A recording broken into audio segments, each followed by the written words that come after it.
Herkese salam. Bu dərsimizdə biz C dilində for operatorundan, for dövründən danışacağıq. Biz bundan bir əvvəlki dərsdə while dövründən danışmışdıq. For dövrü də eynən bir dövr operatorudur. Nə fərqləri var, harda hansı işlədilməlidir, for dövrü necə olur, bunlar haqqında bu dərsdə danışacağıq. Gəlin ilk öncə forun yazılışına baxaq. Mən yenə də basit bir nümunə burada qeyd etmişəm. 1-dən 5-ə qədər olan ədədlərin ardıcıl çap olunmasıdır.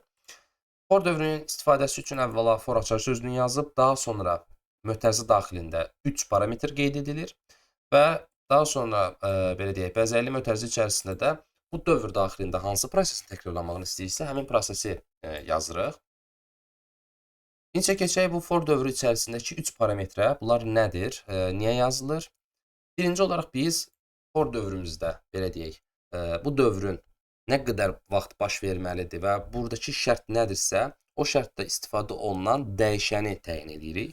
Yəni o dəyişəni burada yaradırıq və mən bir dəyişən yaratmışam. i-nin də ilkin qiyməti 1-dir. Bunu da burada artıq belə deyək göstərmişəm. Daha sonra ikinci olaraq biz şərti yazmalıyıq və bu ardıcıllıq da bunda diqqətinizə çatdırım ki, ardıcıllıq pozulmamalıdır.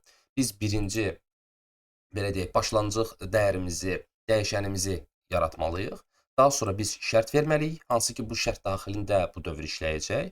Daha sonra isə həmin o belə deyək şərtdə istifadə etdiyimiz dəyişənin artması, azalması, bir sözlə dəyişməsini burada qeyd eləməliyik və bu şəkildə biz for dövrünü yaratmış oluruq. Gəlin bir proqramı işə salaq. Nəticəni də görək. Burada da artıq 1-dən 5-ə qədər belə deyək rəqəmlərin, ədədlərin çap olduğunu gördük. Amma forun başqa cür yazılışı varmı? Bəli, var. Mən burada deyək ki, dəyişəni yaratmıram. Bunu yuxarıda yaradıram. Bu halda proqramı işə salıram. Mən burada nöqtə virgül yaddan çıxdı. Bu halda proqramı işə salıram. Proqram təbii ki işləyəcək və daha sonra mən buradakı bu dəyişməni, yəni dəyişənin dəyişməsini forun içərisində yox, çölünə verirəm. Burada yenə nöqtə virgül yaddan çıxdı. Bu şəkildə yenə belə deyək, doğru nəticəni almış oluram. Yəni proqramda hər hansısa bir xəta, problem yaranmır.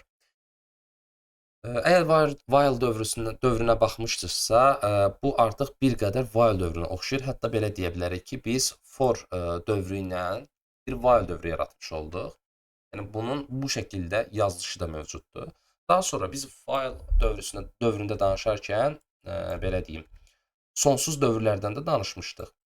Sonsuz dövrlərdən danışdıqda bizim yazdığımız dövrün, yəni o dövr olaraq təkrarlanan prosesin sonsuza qədər təkrarlanmasından bəhs etmişdik. Burada da bu şəkildə yazılışla biz sonsuz dövr yarada bilirik.